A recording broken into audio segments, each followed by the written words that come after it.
Welcome to our channel Telugu Prabha. నేను మీ journalist Yagnamurthy. ఇప్పుడు మన ముందు మీకు అందరికీ తెలిసినటువంటి నటుడు ఉన్నారు. బలగం నుంచి ఆయన వెలుగులోకి వచ్చారు.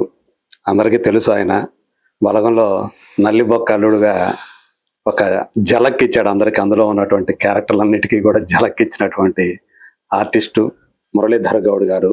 సో ప్రస్తుతం అంటే బలగం ముందు బలగం తర్వాత ఆయన కెరీర్ అనుకోవాలి. ఆ సినిమా తర్వాత ఒక్కసారిగా ఆయన కెరీర్ జెట్ స్పీడ్లో ముందుకు దూసుకుపోతూ ఉంది. ప్రస్తుతం ఈ మధ్య వచ్చినటువంటి అంటే పోయిన వారం వచ్చినటువంటి సినిమాలు ఛాంపియన్, దండారాలో ఆయన మనల్ని ఆకట్టుకున్నారు. అలాగే సంక్రాంతికి రాబోతున్నటువంటి భర్త మహాశైలకు విజ్ఞప్తిలో కూడా ఆయన ఉన్నారు. ప్రస్తుతం ఆయన ఏమేమి సినిమాలు చేస్తున్నారు, ఆయన కెరీర్ ఎలా సాగుతుంది, అలాగే ఆయనకు సంబంధించినటువంటి ఆసక్తికరమైనటువంటి విశేషాలని ఆయన నోటి ద్వారానే తెలుసుకుందాం. నమస్కారం మురళీధర్ గౌడ్ గారు. నమస్కారం sir. Thank you so much. మళ్ళీ మనం ఇలా కలుసుకున్నందుకు. మళ్ళీ కలుద్దాం సార్. మళ్ళీ కలుద్దాం. అదే అంటే నేను ఎప్పుడు పిలిచినా కాదనకుండా మీరు వస్తూ ఉన్నారు. So thank you so much అందు గురించి. Okay sir. ఇప్పుడు అంటే రీసెంట్ గా మనం ఛాంపియన్ అనేటువంటి సినిమా, అలాగే దండోర అనేటువంటి సినిమా, ఈ రెండు సినిమాల్లో మీరు కనిపించారు. ఛాంపియన్ లో అంతకుముందు కే ర్యాంప్ లో, అలాగే సంతాన ప్రాప్తి రసలు అయితే హీరోయిన్ ఫాదర్ గా ఆల్మోస్ట్ సినిమా అంతా మీ చుట్టూనే తిప్పుకుంటారు. హీరో క్యారెక్టర్ మీ చుట్టూ తిప్పుకుంటారు. సో మంచి పాత్రలు చేసి అలరిస్తూ వస్తున్నారు. చాలా సంతోషం ఉంది. ఎందుకంటే అందులో కూడా మీ క్యారెక్టర్ ఏవైనా సరే ఒక మధ్య తరగతి తండ్రి గాను ఆ తరహా పాత్రలు అయినప్పటికీ కూడా దేనికి దానికి వైవిధ్యం చూపిస్తూ వస్తూ ఉన్నారు. ఈయన బాగా చేస్తున్నాడు అనే పేరుని సంపాదించుకున్నారు. సో అందుకు అంటే మీ శ్రేయోభిలాషిగా నాకు కూడా సంతోషంగా ఉంది. ఛాంపియన్ సినిమా వచ్చేటప్పటికి ఆ భైరాన్పల్లి దాని యొక్క చరిత్ర చాలా మందికి తెలిసిందే. ఆ టైంలో రజాకారుల్ని, నిజాం నవాబుని ఎదిరించి వాళ్ళు సాగించినటువంటి పోరాటం, సాయుధ పోరాటం, అది నిజంగా చాలా మందికి ఆదర్శంగా నిలిచింది అని చెప్పుకుంటూ ఉంటారు. అందులో భైరాన్పల్లి వాస్తవుడిగా మిగతా పాత్రలని ఒక తీరుతో ఉంటే మీ పాత్ర ఇంకో తీరుతో డైరెక్టర్ కిట్టయ్య పాత్ర మలిచారు. సో ఆ అనుభవం ఎలా ఉంది? అంటే భైరాన్పల్లి ఆ సినిమాని ఆ ఛాంపియన్ సినిమాలో చూపించడాన్ని చాలా వరకు అంటే ఆ బుర్జు కానివ్వండి ఇవన్నీ కూడా. సో అలాగే దీంతో పాటు నందమూరి కళ్యాణ్ చక్రవర్తి గారు దాదాపు మోర్ దాన్ 2.5 decades మళ్ళీ 3.5 అంటే మాకు కబీర్ దాస్ అనేటువంటి సినిమా వచ్చి కొంచెం లేట్ గా రిలీజ్ అవటం వల్ల కొంచెం ఆ గ్యాప్ అనేది మేము కొంచెం తక్కువ చెప్పాను. బట్ నటించేటప్పటికి మీరు అన్నట్టు 3 దశాబ్దాలు అయిపోయింది. సో వీళ్ళందరితోటి కలిసి నటించడం, ఆ సినిమా చేయడం ఎలాంటి అనుభవాన్ని ఇచ్చిందంటారు? చాలా సంతోషం అనిపించింది సార్. భైరాన్పల్లి ఒక వీరోచితమైనటువంటి గాథ. ఊరంతా ఒక్కటి రజాకారులను ఎదుర్కోవటము, వాళ్ళకి జరుగుతున్నటువంటి అన్యాయాన్ని సహించలేకపోవటం అనేది దాంట్లో ఉన్నటువంటి ముఖ్యమైనటువంటి అంశం. అంత ఉమ్మడిగా, అంత ఐక్యతతోని వాళ్ళు ఆ విధంగా ప్రాణాలకు తెగించి, ప్రాణాలు త్యాగం చేసి కూడా వాళ్ళని రజాకారులను ఎదుర్కోవడం అనేది ఆ భైరాన్పల్లి యొక్క విశేషం. దాంట్లో ఆ ఊర్లో ఉన్న ఒక కిట్టయ్య అనే వ్యక్తి మిగతా వాళ్ళు ఎంత తొందరపడ్డా, ఎంత ఆవేశపడ్డా, ఎలాంటి నిర్ణయం తీసుకున్నా ఇతను కొంత సొంతంగా ఆలోచించేసి ఏది చేస్తే బాగుంటుంది, ఎంతవరకు చేస్తే బాగుంటుంది అనేది కొంచెం నిదానంగా ఆలోచించి చెప్పేటటువంటి. తొందరపడుతున్నామా? అందువల్ల డైలాగుల కంటే కూడా అతను ఆ అట్మాస్ఫియర్ని, అక్కడ ఉన్నటువంటి వాతావరణాన్ని అర్థం చేసుకొని ఏ విధంగా వీళ్ళకు సలహా ఇస్తే బాగుంటుంది, ఏం చేస్తే బాగుంటుంది అనే సంగతి దాని మీదనే ఆ కిట్టయ్య పాత్ర రూపొందించడం జరిగింది సార్. అందుకే రాజిరెడ్డి పటేల్కి ఆ కిట్టయ్య పాత్రకి కొంచెం దగ్గర అనుబంధం ఉంటుంది. యాక్చువల్గా నిజంగా చూస్తే ఆ పాత్రని మీకోసమే ఏమన్నా కల్పించారేమన్న టైప్ లో అనిపించింది. సో నిజంగా ఉందా అది కథలో భాగంగా ఉన్నట్టేనది, లేకపోతే ఏమన్నా దానికి వెనక ఏమైనా స్టోరీ ఉంది, బ్యాక్ స్టోరీ? నాకు తెలియదు సార్. కానీ సినిమా స్టార్ట్ అయినాక ఒక 1.5 year తర్వాత నన్ను ఆల్ సడన్ గా కాల్ చేశారు. కాల్ చేసి ఒక 5 రోజుల క్యారెక్టర్ సార్, ఒకటి ఊర్లో ఒక హిట్ అయిన ఒక పాత్ర, మీరు రావాలి, మీరు చేయాలి అని చెప్పేసి చేశాను. అది 5 రోజులు కాస్త 12 రోజులకి వెళ్ళింది. డైలాగులు కూడా తక్కువనే ఉంటాయి దాంట్లో. కాకపోతే నేను ఉండాలని ఒక కిట్టే పాత్ర నా కోసం నాకు కూడా అనిపించింది. ఓకే, అంటే మీరు సినిమాలోకి రావటం సార్ ఎవరి తలంపు అసలు? అది డైరెక్టర్ తలంపా, లేకపోతే ఇంకెవరన్నా వేరే వాళ్ళ తలంపా? ఆ సినిమాలో okay sir, champion madam Swapna Dutt గారు స్వప్నదత్ గారే కోరుకున్నారని నాకు తెలిసింది. ఓకే. మురళీధర్ గారు ఉండాలి మన సినిమాలో, ఆ, ఒక మంచి క్యారెక్టర్ పెట్టండి ఆయనకి, ఉమ్, బాగా చేస్తారు ఆయన అని చెప్పేసి అనటం వల్ల ఓకే అని విన్నాను సార్. ఓకే. అంటే ఒకవేళ మురళీధర్ గౌడ్ గారి సినిమాలో ఉంటే సినిమా కొంచెం ప్రయోజనం కలుగుతుంది, అంటే నిండుగా ఉంటుంది అని అంతే కదా ఫీల్ అయి ఉంటారు. అంతే కదా సార్, కొంత ఏదో ఫీలింగ్ కలుగుతుంది, ఆయన ఉంటే కొంచెం వాతావరణం మారుతుంది, కొంచెం ప్లస్ అవుతుంది అని చెప్పేసి అని అనుకుని ఉంటారు. ఓకే. అది నేను చేశాను. స్వప్నం గారు కలిసారా మాలో ఎప్పుడు మాట్లాడారా? లేదు సార్, కలవలేదు. ఉమ్, లేదు మేడం మరి నాకు తెలియదు కూడా మేడం గారు. అవునా? లేదు. ఓకే. సో కళ్యాణ్ చక్రవర్తి అయితే గారు అశ్విని దత్ గారు ఒక రోజు నేను సెట్ లో ఉన్నప్పుడు ఆ, వచ్చాయని కూర్చున్నారు, ఆ సంగతి నాకు తెలీదు. నన్ను హీరో నాది కాంబినేషన్ లో క్లోజులు తీశారు. తీసిన తర్వాత అది అయిపోతే రిలాక్స్ అయిపోయి మూవ్ అవుతుంటే కో డైరెక్టర్ గారు వచ్చేసి, సార్ ప్రొడ్యూసర్ గారు వచ్చారు అని చెప్పేసి, అంటే మేడం వచ్చారేమో అని నేను అనుకున్నాను, స్వప్నదత్ గారు ఉన్నారేమో అని అనుకున్నాను. తిరిగి చూసేటప్పటికి అశ్విని దత్ గారు ఉన్నారు. వెళ్ళి నమస్కారం చేసేసి, చాలా సంతోషం సార్ మీ సినిమాలో ఒక అవకాశం ఇచ్చారు అంటే, లేదండి మీరు బాగా చేస్తున్నారు, ఇంకా మన ప్రాజెక్టులు ఉంటాయి అని చెప్పేసి నేను ఆశీర్వదించారు. ఆశీర్వదించారు. చెప్పాను సార్ని, మిమ్మల్ని వినటమే తప్ప ఫోటోలు చూడటమే తప్ప ప్రత్యక్షంగా చూడటం ఇదే మొదటి సార్, చాలా సంతోషంగా ఉంది సార్, నన్ను పిలిచి మీరు ఒక వేషం ఇచ్చారు అని చెప్పేసి నా కృతజ్ఞత తెలుపుకున్నాను సార్కి. ఓకే. కళ్యాణ్ చక్రవర్తి గారితో ఎలాంటి ఎక్స్పీరియన్స్? అంటే ఆయన ఇన్ని సంవత్సరాల తర్వాత చేశారు కదా, సో ఆయన చాలా మంది సర్ప్రైజ్ అయ్యారు. ఫస్ట్ టైం అయితే చూసిన వాళ్ళు గుర్తుపట్టడం కూడా, ఎవరైనా కొత్తగా కనిపిస్తాడు అన్నారు. సో ఆల్రెడీ ఆయన గురించి తెలిసాడు, అంటే దగ్గర వాళ్ళైతే గమనించారు, కనిపెట్టేశారు.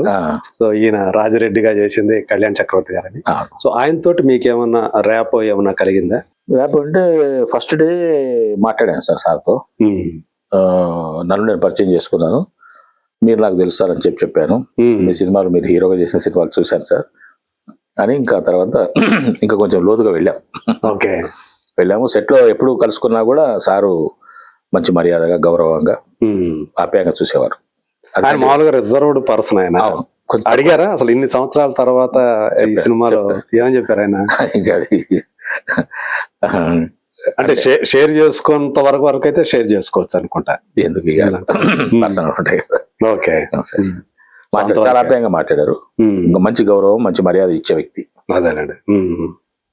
అంటే ఆయనకి నచ్చితేనే కదా ఆ సినిమాలో చేసి ఆయన చేయకూడదు అనుకున్నారు, సినిమాలు చేయకూడదు అని అనుకున్నారు. అందువల్ల ఎన్ని ఆఫర్లు వచ్చినా కూడా చేయలేదు మురళీధర్ గారు, నాకు ఇష్టం లేదు అని అన్నారు ఆయన. కానీ ఇందులో పట్టుబట్టి నాకు తెలిసినంత వరకు స్వప్న దత్ గారి యొక్క అభీష్టం మేరకే ఆయన కూడా ఈ సినిమాలోకి, అంటే ఆమె ఎప్పటి నుంచో ఆయన కోసం ప్రయత్నం చేస్తున్నారు, ఈ సినిమాకి అది సెట్ అయిందని చెప్పేసి విన్నాను నేను. నిజమేనేమో. నిజమే. అంటే ఏమన్నా జీవితానికి సంబంధించి ఏమన్నా డిస్కషన్స్ మాట్లాడుకోవటం ఆయన, అంటే మళ్ళీ సినిమాలు చేసే ఉద్దేశం మాట్లాడుకునేవాళ్ళం. చాలా విషయాలు చాలా చెప్పారు. నేను చెప్పింది తక్కువ కానీ ఆయన చెప్పింది ఎక్కువ. చాలా బాగా మాట్లాడుకునేవాళ్ళం. ఓకే. గౌరవంగానే మిమ్మల్ని ట్రీట్ చేశారు. వాళ్ళ కుటుంబంలోనే గౌరవం ఉన్నారు సార్. వాళ్ళు నాకు ఇప్పుడు రామకృష్ణ గారు కూడా అంతే. నాకు మిగతా ఎవరితో పరిచయం లేదు కానీ రామకృష్ణ గారు కూడా ఆయన పేరు పెట్టి పిలుస్తాడు. మురళీధర్ గారు ఎలా ఉన్నారు, గౌడ్ గారు ఎలా ఉన్నారు అంటే. ఆయనతో ఎప్పుడు కలిగింది పరిచయం? ఆయనతో పరిచయం అయింది నాకు మొన్న దీనికి వెళ్ళాం కదా sir, north America Telugu association వాళ్ళది. మొన్న జూలై 3, 4, 5 తారీఖుల్లో టాంపాకి వెళ్ళాం. ఓకే. టాంపాకి వెళ్ళినప్పుడు ఒకటే ఫ్లైట్, అంటే సీట్లు వేరు కానీ ఒకటే ఫ్లైట్. ఇంకా ఎక్కినప్పుడు సీట్లు వేరు, దిగినప్పుడు మాత్రం మళ్ళీ కలిసి వేరే ఫ్లైట్ ఎక్కడము, లగేజ్ పెట్టుకోవడము. ఆ సందర్భంగా చాలా జోకులు కూడా వేసేవారు. ఉన్నారు సార్, మంచి మర్యాదగా ఉన్నారు. నాకు కూడా చాలా సంతోషం అనిపిస్తుంది. ఎందుకంటే నేను బేసికల్ గా తారక రామారావు గారి అభిమానిని కాబట్టి ఆ కుటుంబం అంటే నాకు ఒక గౌరవం, తెలియని గౌరవం సార్. ఆయన పెద్ద ఆయనను దృష్టి పెట్టుకునే కాకుండా ఎందుకో కొన్ని అప్పట్లో ఆ విధంగా ఒక ఆత్మీయత కలిగేది సార్. ఆ రోజుల్లో మా రోజుల్లో మేము చిన్నగా ఉన్నప్పుడు ఎప్పుడైతే. అదే అవును. అంటే చాలా మంది నందమూరి తారక రామారావు అంటే ఆయన మన మనిషి కదా, అవును అన్నట్టుగా, మన ఇంట్లో మనిషి కదా అన్నట్టుగా ఫీల్ అయ్యేవాడు. బాలకృష్ణ గారు కూడా ఎప్పుడు ఇక్కడ అసలు అవ్యాజమైన ప్రేమ అంటారు చూడండి, బాలకృష్ణ గారికి నా మీద అది ఉంది. అదే స్టేజ్ మీద కూడా మిమ్మల్ని గుర్తు చేసి ఎక్కడ మురళీధర్ గారు గారు ఏమో సార్ అది ఒక అనుబంధం. అది ఏ సినిమా స్టేజ్ మీద ఆయన భగవంత్ కేసరి, భగవంత్ కేసరికి నేలకొండపురం. అదే అందుకే నేలకొండపల్లి భగవంత్ కేసరి అంటే నేలకొండపల్లి ఎన్, భగవంత్ అంటే బి, కే అంటే కేసరి, అట్లాగే పెట్టారు వాళ్ళు ఎన్బికే అని పెట్టారు. నేను ఒక సభలో సక్సెస్ మీట్ లోకి వెళ్ళినప్పుడు ఒక థియేటర్లో జనాలను ఉద్దేశించి చెప్పినప్పుడు ఎన్బికే అంటే నేలకొండ భగవంత్ కేసరి, ఎన్బికే అంటే నందమూరి బాలకృష్ణ, ఎన్బికే అంటే నాకు భగవంతుడు ఇచ్చిన కానుక అని చెప్పాను సార్. మరి అంతే కదా సార్, లేకపోతే బాలకృష్ణ గారు అంటే అది కూడా మీకు అనిలాపుడు గారి దయ, నిర్మాతల దయ. అవును. సో అట్లా ఆ కుటుంబంతో బాలయ్య తోటి మీకు అలాంటి అది కంటిన్యూ అవుతుంది, కేవలం ఒక్క సినిమాతో అయిపోలేదు. లేదు, ఆ తర్వాత కూడా మిమ్మల్ని ఎక్కడికి కలిసినా కానీ ఆయన అట్లాగే ఆప్యాయంగా మాట్లాడటం అది. సో ఇలాంటి ఒక మెమరీస్ సినిమా అనేది మీకు ఇస్తూ ఉంది ఇలాంటివి. సో ఎప్పుడన్నా అసలు కలగన్నారా ఇట్లాంటివన్నీ కూడా? అదే విచిత్రం. మనిషి జీవితము, నాకెందుకో నా జీవితము సంపూర్ణమైన జీవితం అనిపిస్తుంది సార్. అందుకే నేను సరిపెట్టుకున్నాను. ఇప్పుడు నాకు ఏ ఆశ లేదు, ఏ కోరిక లేదు, ఏ తాపత్రయం లేదు, ఏ హడావుడి లేదు. వచ్చిన సినిమాలు చేస్తున్నాను, అది నాకు దైవ ప్రసాదంగా భావించి చేస్తున్నాను. నేను వెంపర్లాడటం లేదు, ఎవరి దగ్గరికి వెళ్ళటం లేదు, నాకు క్యారెక్టర్ ఇవ్వట్లేదు. చెప్పొచ్చు లేదు కానీ ఒకరోజు బాలకృష్ణ గారు అన్నారు, నువ్వేంటి మంచి క్యారెక్టర్ చేయవా? ఇస్తే కదా సార్ చేసే, ఆయనతో చెప్పలేం కదా మనం, ఎందుకు చేయాలి సార్ అన్నాను. కానీ ఏ క్యారెక్టర్ ఇచ్చినా చెయ్యాలి అనేటువంటి తపనలో నేనున్నాను. ఆ క్యారెక్టర్ రావాలి కదా సార్, అంతే కదా, విభిన్నమైన పాత్రలు పోషించాలని. కాకపోతే ఏంటంటే ఈ మూస దాటు అది అంతే, ఇంకా అంటే ఒకే రకమైన వస్తున్నాయి కానీ అందులో కూడా వేరియేషన్ చూపించాలనే పడుతుంటాను కదా సార్, పడుతున్నాను. కానీ ఎన్ని చేసినా కూడా మళ్ళీ అది అక్కడికే వస్తుంది. వాళ్ళు కోరుకునే వాళ్ళు కూడా ఆ విధంగానే కోరుకుంటున్నారు.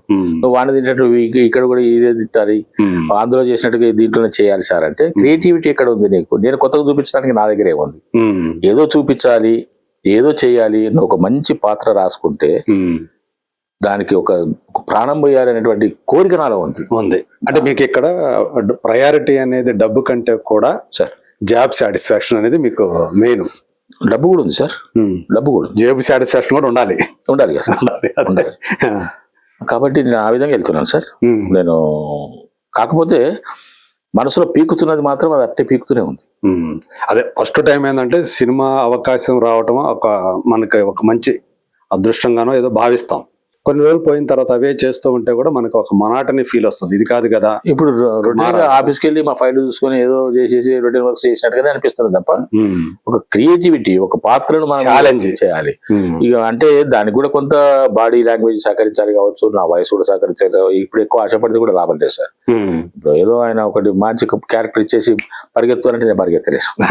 అలాంటి క్యారెక్టర్లు చేయలేరు. అది కూడా ఉంటుంది కదా సార్, క్యారెక్టర్ అది కూడా ఉంటుంది కదా. మరి ఉంటుంది, బాడీ కూడా సహకరించడం చాలా అవసరం. మనకి ఎంత పరిగెత్తలేని నటులు కూడా కొంతమంది మంచి క్యారెక్టర్ చేశారు కదా. సపోజ్ జయప్రకాష్ రెడ్డి లాంటి ఒక ఆర్టిస్ట్, అవును, ఆయన బాడీ కూడా మీరు పరిగెత్తలేదు. ఇంకా నాకన్నా హెవీ అయినా, ఇంకా మీకంటే హెవీ, కానీ ఎలాంటి క్యారెక్టర్లు ఆయనకు వచ్చినాయి, ఎలాంటి క్యారెక్టర్ చేశాడు ఆయన. సో ఆయన ప్రూవ్ చేసుకున్నారు. అయితే నాకు ఉన్నది సార్ అటువంటి. కానీ ఇప్పుడు ఈ రోజుల్లో అటువంటి క్యారెక్టర్ కూడా రావట్లేదు సార్. ఎక్కువ శాతం వచ్చినా 1-2 ఉంటే దానికి ఇంకా మిగతా వాళ్ళ దృష్టిలో ఉన్న వాళ్ళకే వెళ్ళిపోతాయి. నా దాకా రావాలి అంటే అది నాకు అదృష్టం ఉండాలి సార్. అంటే మీకు ఎలాంటి ఏ తరహా పాత్రలో చెయ్యాలి? ఎన్నికండి మీరు అన్నారు, అంటే విలనీ కూడా చేయాలి. మీరు చెప్పకముందే చెప్తున్నా, క్యారెక్టర్ ఏదైనా సరే, ఓకే, అది నెగిటివ్ గానీ పాజిటివ్ గానీ ఏదైనా సరే, ఇది క్యారెక్టర్ అనుకునేటట్టు రావాలి. అదే ఇతను యాక్టర్ అనుకోవాలి. ఆ కోరిక నాకు ఉంది. అదే తప్పలేదు సార్ చెప్పుకోవడంలో. చేస్తానని నమ్మకం ఉంది. 100% ఉంది సార్, 100% ఉంది. అయితే మీకు వచ్చినటువంటి ఆ ఇమేజ్ ఏదైతే ఉంది ఇనిషియల్ గా, అది కొంచెం దీన్ని ఆపుతుందంటారా? వైవిధ్యమైనటువంటి అది కూడా నేను అనను. అవకాశం రావడమే గొప్ప విషయం. అదే ఒక అవకాశం రావడం అనేది చాలా గొప్ప విషయం సార్. సినిమాల్లో అసలు నా ఫీలింగ్ ఏంటంటే సార్, నాకున్న ఈ చిన్న అనుభవంలో, చిన్న ప్రయాణంలో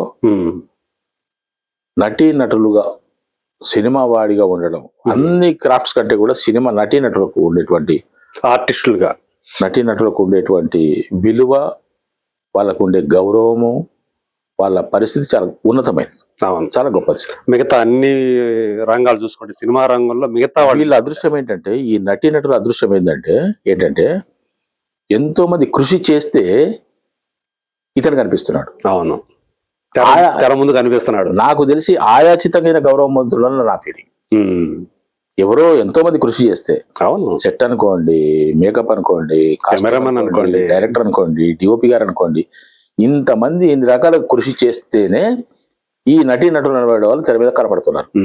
ఆ తెర మీద కనపడే వాళ్ళని ప్రేక్షకులు గుర్తుంచుకుంటున్నారు, వాళ్ళని గౌరవిస్తున్నారు, వాళ్ళని ఆరాధిస్తున్నారు. అందుకే నటులు చాలా గొప్ప వాళ్ళు, చాలా అదృష్టవంతులు. గొప్ప వాళ్ళంటే ఐ మీన్ అదృష్టవంతులు నా అభిప్రాయం సార్. చాలా చాలా గొప్ప అదృష్టం ఉంటే తప్ప సినిమా తెర మీద కనపడడం అనేది సాధ్యం కాని విషయం, నా ఫీలింగ్. అదే సో ఆ రకంగా లేకుంటే ఏంటి సార్, ఎంతమంది వందలాది మంది హైదరాబాద్ లో, ఎంతమంది ఎక్కడి నుంచో వేరే వేరే ప్రదేశాల నుంచి వచ్చి ఉన్నవాళ్ళు లేరు సార్. అవును కదా. ఎందుకు నేను కూడా మొన్నటి వరకు 5-6 సంవత్సరాల క్రితం వరకు నేను కూడా ఆఫీసులో చుట్టూ తిరిగినవాడే కదా సార్. ఒక ఆల్బమ్ పట్టుకొని ఒక వేషం ఇవ్వండి సార్, ఒకసారి నాకు ఆడిషన్ తీసుకోండి సార్, ఒక డైలాగ్ చెప్తా వినండి సార్, ఆ తర్వాత మీరు చెప్తే మీరు కాదంటే నేను అని చెప్పిన వాడిని నేను. అట్లా ఎంతకాలం తిరిగారు? నేను అంటే రిటైర్ అయింది 31st జనవరి 2012 సార్. This is January. అవును, 14 సంవత్సరాలు అవుతుంది సార్ రిటైర్ అయ్యి. ఒక 2-3 years సీరియల్స్ వైపు వెళ్ళాను. ఎందుకంటే సినిమాలో మనకు అవకాశం రాదు, మనకు తెలిసిన వ్యక్తి ఎవరు లేరు.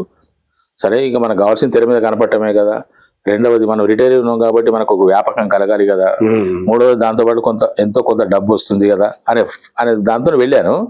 అంటే లోపల ఈ కోరిక రగులుతున్నది, డెఫినెట్ గా రగులుతున్నది సార్. ఊరికి ఏదో కోరిక ఉన్నదని చెప్పండి, నేను కోరిక రగులుతున్నది నాకు. దాన్ని అటు వెళ్ళి ఉదయం ఒకరోజు వేషాలే, 1 day క్యారెక్టర్స్, ఒక్కోసారి టీవీలో ఒక పూట వేషం, ఒక డైలాగ్ వేషం, రావాలి పోవాలి ఆ వేషం. దట్స్ ఎనఫ్ నాకు చాలు సార్. అది అక్కడ మొదలైంది మీది, అక్కడి నుంచి మొదలు పెట్టి నేను అనుకున్నాను నాకు చాలు ఇది అనుకున్నాను. ఏంది నాకు అన్ని రకాల హ్యాపీగా ఉన్నాను నేను, ఇంకెందుకు నాకు, ఇంకా నాకేం తక్కువ అనుకున్నాను. ఆ టైంలో మీకు ఎంత ఇచ్చేవాళ్ళు ఆ రోజుకి? 500, 750, 1000 అట్లా. 500 నుంచి స్టార్ట్ అయింది. 500, 750, 1000, 1200, 1500, 1800, 2000, 2500 రావడానికి ఒక 2-3 ఏళ్ళు పట్టింది సార్. ఓకే, 2-3 years సీరియల్స్ లో. లాస్ట్ కు సినిమాల్లోకి వచ్చే ముందు, అంటే డీజేటీలు సినిమాకి నేను సినిమాలో పనిచేసే ముందు 1-2 సినిమాలు, 1-2 సీరియల్స్ లో 3000 అన్నారు కానీ 2500 ఇచ్చినట్టున్నారు అంతే. 2500 అది గ్యారంటీగా చెప్పొచ్చు. ఓకే, అంతే. చివరిగా అక్కడ తీసుకున్న రెమ్యునరేషన్ అది పర్ డే. అదే ఈ మధ్యకాలంలో ఒకరిద్దరు డైరెక్టర్లు నన్ను బాగా ఎంకరేజ్ చేశారు సార్. టీవీ డైరెక్టర్లా? TV serial director. మీరు బాగా చేస్తున్నారండి మీరు, అసలు మీరు ఏంటి సార్, ఎవరు మీరు? ఇప్పుడు ఏదో ఒక క్యారెక్టర్ పిలుస్తారు సార్, ఏదో క్యారెక్టర్ పిలిస్తే ఆ క్యారెక్టర్ కు ఇతను డైరెక్టర్ గారికి కూడా ఏముండదు, ఆడేవాడు వస్తాడు పోతాడు అన్నట్టుగానే ఉంటుంది. అంతే కదా. అది వచ్చిన తర్వాత అది నేను 100% చేసేటప్పటికి అతను ఆశ్చర్యం అనిపిస్తుంది. అరే ఇతను ఇంత బాగా చేస్తున్నాడు అని అనుకున్నారు వాళ్ళు. ఇంత సునాయాసంగా చేసేస్తాడు. డైలాగ్ చెప్పడం కానీ, ఆయన చెప్పింది అర్థం చేసుకోవడం కానీ, అది వెళ్ళిపోవడం కానీ జరుగుతున్నది. కాబట్టి రిపీటెడ్ గా నన్ను పిలిచేవారు. ఒక డాక్టర్ క్యారెక్టర్ వచ్చినా, లాయర్ క్యారెక్టర్ వచ్చినా, ఒక పెద్ద మనిషి క్యారెక్టర్ వచ్చినా, పోలీస్ క్యారెక్టర్ వచ్చినా, మొన్న పిలిచినాక సార్ పిలవాయ మళ్ళీ ఒకసారి ఆయన వస్తే పని తొందరగా అయిపోతుంది అని చెప్పేసి వాళ్ళకు కూడా అంతే. ఇప్పటికి కూడా నేను నా పని చాలా తొందరగా చేసుకుంటాను సార్. నేను నా పని నాకు అర్థమైపోయేటట్టుగా నేను చూసుకుంటాను. అర్థమైపోయిందంటే టేకులు ఎక్కువ తీసుకోరు, అసలు ఉండదు. అంత రెడీ అయిందంటే వాళ్ళు ఒక 15-20 సెకండ్లు అయిపోతుంది, అంతే. నిమిషం కూడా పట్టదు సార్. మరి మనకి ఎంత ఉంటుంది సార్ అక్కడ, ఒక డైలాగ్ చెప్పడం పక్క జరగడమే కదా. లేదా ఆల్మోస్ట్ అన్ని కూడా సింగిల్ టేక్ లే చేస్తుంటారా? దాదాపుగా చేసే ప్రయత్నం చేస్తాను సార్. దాదాపుగా అంతవరకు వస్తాయి. అంటే మీ వరకు చూసుకుంటే సింగిల్ టేక్ లో అయిపోతుంది. మిగతా కాంబినేషన్ అయితే మీకు కాబట్టి ఎక్కడన్నా ఏదో లైట్ అదో ఏదో అని చెప్పేసి ఎక్కడన్నా ఉంటదేమో కానీ అది జరిగే పరిణామాలే, అట్లానే కాదు. కానీ నా వరకు నేను డైరెక్టర్ గారు నాకే కరెక్షన్ చెప్పారు. ఈవెన్ ఇట్ ఇస్ 1 more, అది 1 more కి వెళ్ళినా, ఇంకో మోర్కి వెళ్ళినా కూడా నాకైతే కరెక్షన్ ఉండదు. మురళి గారు మీరు అడుగు చూసారండి, అటు కాదు ఇటు చూడండి అని చెప్పేది. అనిల్ తోటి ఎలా ఉండేది భగవద్గీత? నా అనుభవం సార్. ఆయన 3 వ్యక్తులు నేను మర్చిపోకూడదు సార్ ఇప్పటి వరకు. ఈ రోజు వరకు నేను గుర్తుంచుకోవాల్సిన వ్యక్తులు 3. తరుణ్ భాస్కర్ గారు ఒకటి, మా తమ్ముడు వేణు, ఇది ఎల్దండి వేణు, బలగం డైరెక్టర్ గారు, అల్రాపూడి గారు. వీళ్ళ 3 నేను మరవకూడదు సార్, మరవకూడదు. మొదట తరుణ్ భాస్కర్ డిజిటల్ రెఫర్ చేసింది ఆయన. ఆయన ఆయన లేకుండా, ఆయన చెప్పకుండా డిజిటల్ లో ఎవరు వచ్చేవారో తెలియదు. ఇక్కడ ఇంకొక విషయం సార్, ఇదంతా ఒకదానికొకటి ముడిపడి ఉంటుంది సార్. ప్రాప్తం లేకుంటే ఏది జరగదు సార్. అదే మనకు రాసి పెట్టినది కాబట్టి రూట్ ఎట్లయినా రావచ్చు, ఎవరి ద్వారా రావచ్చు, ఏ విధంగా రావచ్చు, కానీ మనకి అది ప్రాప్తం ఉన్నది కాబట్టి వస్తుంది. కొన్ని సినిమాలకి అనుకోకుండా మనకి కాల్ రావచ్చు, రేపే షూటింగ్ అంటే, లేకుంటే ఇప్పుడు షూటింగ్ అనుకుంటే కూడా బై మిస్టేక్ అతను ఎవరైనా రాకపోతేనో, లేకపోతే వాళ్ళే అతన్ని కాదనుకొని మన అర్థాంతరంగా అరే అప్పుడు పిలువు అని చెప్పేసి వచ్చిన విషయాలు కూడా ఉన్నాయి. ఓకే. ఇంకా మనకు ప్రాప్తం లేకపోతే మనం షూట్ చేసిన తర్వాత కూడా ఆయన కూడా ఉంటాయి, నాకు లేవు అటువంటివి. కానీ అంటే కొంతమందికి ఉంటాయి కదా సార్, చాలా మంది ఎక్స్పెక్టేషన్స్ ఉంటాయి. అమ్మ మనది వచ్చి సినిమా వస్తే బాగా వస్తాను చూస్తే అసలు ఉండరు, అసలు ట్రాకే ఉండదు అట్లుంటది ప్రాప్తం సార్. ఎప్పుడన్నా ఈ మధ్య కాలం అంటే వరుస పెట్టి సినిమాలు ఎక్కువగా చేస్తున్నారు కదా, ఈ కాల్ షీట్ల ప్రాబ్లం తోటి, డేట్స్ ప్రాబ్లం తోటి సినిమాలు వదిలేసుకునే ఏమైనా ఉన్నాయా ఈ మధ్య కాలంలో? వదిలేసుకునే అంటే కాల్ షీట్ ఇప్పుడు రకరకాలుగా జరుగుతుంటాయి సార్. అది నా డేట్లు నేను చూసుకుంటాను, నాకు మేనేజర్ ఎవరు లేరు. మా అబ్బాయిని చూసుకోమని చెప్పాను, అతను చూసుకుంటున్నాడు, అంత పెద్ద ఇబ్బంది ఏం లేదు. ఇంకా ఒక్కొక్కసారి తప్పనిసరి పరిస్థితుల్లో చిన్న అబ్బాయి చూసుకుంటాడు.